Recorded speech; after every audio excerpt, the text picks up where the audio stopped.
আসসালামু আলাইকুম। তো সকাল সকাল মাঠ চলে এসেছি এবং আজকে যেটা কাজ নিয়ে এসেছি সেটা হচ্ছে এই যে দেখতে পাচ্ছেন, এটা হচ্ছে আমাদের গ্রীষ্মে মানে খরার যে ধান লাগাবো তার বীজতলা।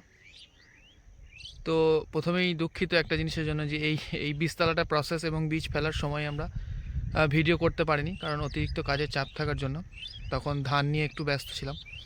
যাই হোক, এখন আলহামদুলিল্লাহ একটু ফ্রি আছি, তো সময় মতো ভিডিও দেওয়ার চেষ্টা করবো ইনশাল্লাহ। তো বীজটা ফেলা হয়েছে, আলহামদুলিল্লাহ খুব সুন্দর বীজ বেরিয়েছে এবং চারিদিকে দেখতে পাচ্ছেন কীরকম কুয়াশা।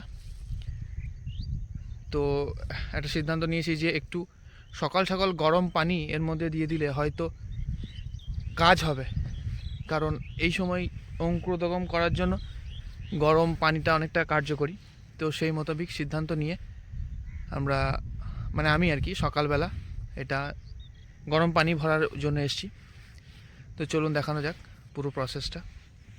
সবার প্রথমে এই নালাটা একটু পরিষ্কার করে নেবো, কারণ প্রথম দিন যখন করেছিলাম তাড়াহুড়োর মধ্যে করেছিলাম, অতটা ভালোভাবে হয়নি, পানি বেরিয়ে পালিয়ে যাচ্ছিলো। এই নালাটা একটু চওড়া করে পরিষ্কার করে নেবো, তাহলে পানিটা পেরোতে সুবিধা হবে।